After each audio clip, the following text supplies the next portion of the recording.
எப்போதுமே தமிழகத்தை பொறுத்தவரை திமுகவினருக்கு காங்கிரஸ் தங்கள் மீது ஏறி சவாரி செய்து வருவதா எண்ணம் இருக்கு. ஏன்னா தமிழகத்துல தனித்து நின்றாலே அந்த கட்சிக்கு இப்போதைய நிலையில ஒரு எம்எல்ஏ சீட் கூட கிடைக்காது என்பது திமுகவினோட எண்ணமா இருக்கு. புகைச்சல் அரசியல் புரசலா இருந்தாலும் வரும் தேர்தலில் விஜய் கொளுத்தி போட்ட ஒரு விஷயம் காங்கிரஸ் கட்சியினருக்கு கூடுதல் தெம்பையே கொடுத்திருக்கு. அதாவது தங்களோட கூட்டணி அமைக்கும் கட்சிகளுக்கு ஆட்சியிலும் அதிகாரத்திலும் பங்கு கொடுப்போம்னு விஜய் கூறியிருப்பதால காங்கிரஸ் கட்சியினர் கூடுதல் தெம்போட திமுகவை சீண்டி பார்க்கும் கருத்துக்களை வெளியிட்டு வராங்க. அதோடு ராகுல் காந்தி விஜயுடன் தொடர்ந்து பேசி வருவதாகவும் தகவல் இருக்கு.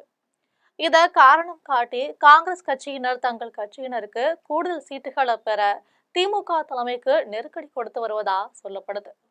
கடந்த தேர்தலில் காங்கிரசுக்கு 25 சீட்டுகள் வழங்கப்பட்டுச்சு. அதுல 18 தொகுதிகளில் வெற்றி பெற்றிருக்காங்க. ஆனா வரும் தேர்தலில் கிட்டத்தட்ட 30 சீட்டுகள் வர காங்கிரஸ் கட்சிக்கு ஒதுக்க திமுக தலைமை முடிவு செய்துள்ளதா தெரியுது. இத முதல்வர் ஸ்டாலினின் மருமகன் டெல்லி சென்று காங்கிரஸ் கட்சியின் தலைமைக்கு உறுதி செய்ததாகவும் சொல்றாங்க. ஆனா அதையும் தாண்டி காங்கிரஸ் கட்சி எதிர்பார்ப்பதாக சொல்லப்படுது. அதாவது திமுகவை பெரும்பான்மையா வெற்றி பெற்று அரியணையில மீண்டும் ஏறவிடக்கூடாதுன்னு காங்கிரஸ் கட்சி கருதுவதா சொல்லப்படுது. அப்போதுதான் ஆட்சியில் பங்கு கேட்க முடியும் என்பது அந்த கட்சியின் எண்ணமா இருக்கு. இதற்கு மேலும் தவிக தலைவர் விஜயோட காங்கிரஸ் நிர்வாகி பிரவீன் சக்கரவர்த்தி நேரடி சந்திப்பு நடந்த பின் காங்கிரஸ் கட்சியின் செயல்பாடுகள்ல பல்வேறு மாற்றங்கள் காணப்படுவதா திமுகவினர் சந்தேகப்படுறாங்க. இதன் விளைவாகவே காங்கிரஸ் கட்சியின் விருதுநகர் எம்பி மாணிக்கம் தாகூர் தொடர்ச்சியா ஆட்சி அதிகார பகிர்வு தொடர்பா பேசி வந்தாரு. இது கூட்டணிக்குள்ள புகைச்சலை ஏற்படுத்தி இருக்கு. அதே வேளையில காங்கிரஸ் கட்சி தலைவர் செல்வ பெருந்தகை நாங்கள் எந்த கட்சியுடனும் கூட்டணி பேசல, சட்டப்பேரவை தேர்தல் கூட்டணியை பொறுத்தவரை அகில இந்திய காங்கிரஸ் கமிட்டி என்ன சொல்கிறதோ அதைத்தான் நாங்கள் செய்ய முடியும். 2026ஆம் ஆண்டு சட்டப்பேரவை தேர்தலில் திமுகவுடன் அமைச்சரவையில் பங்கு கேளுங்கள் என்று அகில இந்திய காங்கிரஸ் கமிட்டி இதுவரை எதுவுமே சொல்லல அப்படின்னு விளக்கம் அளிச்சிருக்காரு. விஜய் கட்சி இருப்பதால் தான் திமுகவுக்கு பிடி கொடுக்காமல் காங்கிரஸ் கட்சி போக்கு காட்டுவதா திமுகவினர் கருதுறாங்க. இதன் எதிரொலியாக மதுரை மாவட்டம் சுப்பிரமணியபுரம் பகுதியில் நடைபெற்ற மொழிப்போர் தியாகிகள் வீரவணக்க நாள் பொதுக்கூட்டத்தில் திமுக மாநகர செயலாளர் மற்றும் மதுரை வடக்கு தொகுதி எம்எல்ஏவுமான கோ தளபதி கடுமையா காங்கிரஸ் கட்சியை விமர்சனம் செஞ்சிருக்காரு. மாணிக்கம் தாகூர், ஜோதிமணி போன்றவர்கள் இன்று இதில் பங்கு வேண்டும் என்று பேசுகிறார்கள்.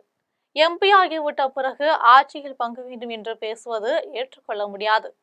சட்டமன்ற தேர்தலில் யார் எம்எல்ஏ ஆனால் என்ன, ஆகாவிட்டால் என்ன என அவர்கள் நினைக்கிறார்கள். இதையெல்லாம் காங்கிரஸ் தலைமை புரிந்து அவர்களுக்கு அடுத்த முறை சீட் கொடுக்க கூடாது. நாம் இல்லாவிட்டால் இந்தியா கூட்டணியே கிடையாது. ஒரு தொகுதிக்கு 3000 4000 ஓட்டு தான் காங்கிரஸுக்கு இருக்கு. வார்டுகளில் பூத் கமிட்டி போடக்கூட ஆள் இல்லாத கட்சி காங்கிரஸ்னு கடுமையா பேசியிருக்காரு. காங்கிரஸில் சிலர் திமுகவின் முயற்சிகளையும் உழைப்பையும் மதிக்காம பேசுவதாகவும் குற்றம் சாட்டியிருக்காங்க.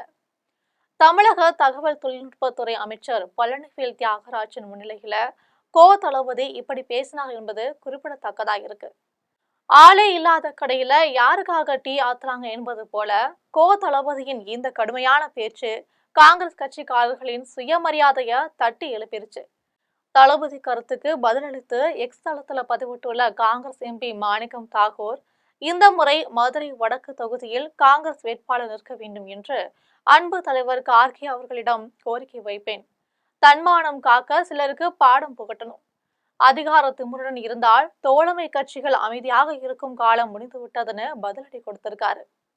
கோ தளபதியின் இந்த பேச்சுக்கு உடனடியா கரூர் மக்களவை தொகுதியின் காங்கிரஸ் எம்பியான ஜோதிமணியும் உடனடியா பதில் கொடுத்திருக்காங்க. அவர் தன்னுடைய எக்ஸ் பக்கத்துல தேவையில்லாம என்ன வம்புக்கு இழுக்க வேணாம், நீங்கள் மதுரையில் உள்ளீர்கள், நான் கரூர்ல இருக்கேன், என்னை பற்றி பேச வேண்டிய அவசியம் உங்களுக்கு என்ன? காங்கிரஸ் கட்சியில் யார் போட்டியிட வேண்டும் என்பதை எங்கள் தலைவர் ராகுல் காந்தி முடிவு செய்வார்.